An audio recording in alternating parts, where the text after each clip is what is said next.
এই সমাজের সবচেয়ে নিকৃষ্ট এবং ঘৃণিত ব্যক্তি কারা জানেন?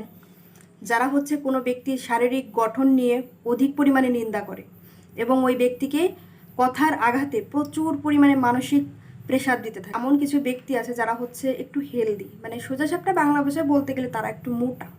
তো এই যে তারা মোটা, এটা কিন্তু তাদের কোনো দোষ না, এটা স্বাভাবিক একটা ব্যাপার, হতেই পারে, খুবই স্বাভাবিক ব্যাপার।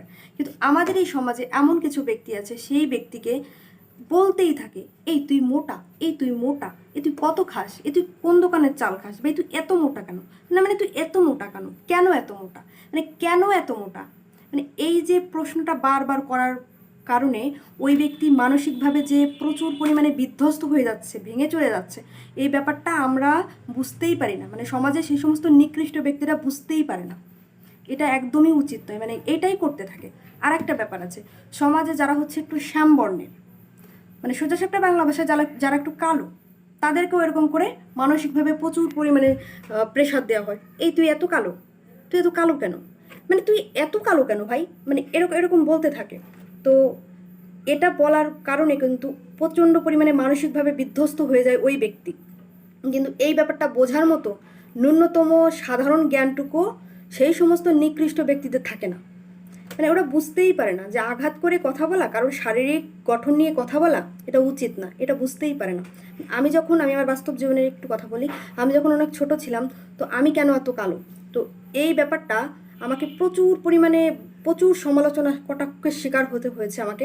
তখন যখন ছোট ছিলাম, তখন ভীষণ মন খারাপ হতো যে এভাবে কেন সবাই বলছে, মানে সবাই মানে প্রায় বলতো আর কি লোকজন, আমি এত কালো কেন, যা হোক। তো আমি আমার কথা বলছি না, তো এখন আর এসব আমি পাত্তা দিই না, আমি ইগনোর করি।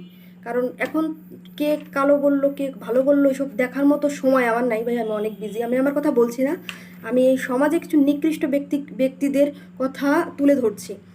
আমি এরকম লিখেছিও, আমি একটা প্রবন্ধে লিখেছি, গল্পে লিখেছি, কবিতাতেও লিখেছি যে যারা হচ্ছে মানুষের শারীরিক গঠন নিয়ে নিন্দা করে, তাদের মতো ঘৃণিত ব্যক্তি আর দ্বিতীয় নেই।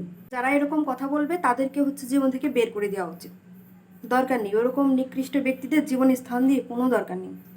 মানে তারা সত্যি প্রচুর ঘৃণিত ব্যক্তি, যে মানুষের শারীরিক গঠন নিয়ে তারা পরনিন্দা পরচর্চা করতেই থাকে, সমালোচনা করতেই থাকে। মানে এটা যে কত বড় একটা ঘৃণিত কাজ, এটা বোঝার মতো ন্যূনতম সাধারণ জ্ঞানও তাদের মস্তিষ্কে নেই, তাদের মস্তিষ্কে।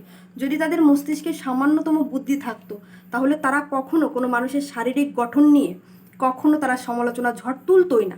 কারণ ওদের তো বুদ্ধি নেই, ওদের তো সামান্যতম বুদ্ধি যে থাকা উচিত ওদের তো নেই তা, কারণ ওরা তো মূর্খ।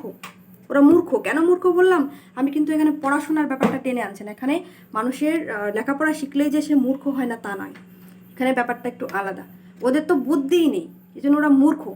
ঠিক আছে, এই জন্য ওই সমস্ত লোকজনদের জীবন থেকে বের করে দাও।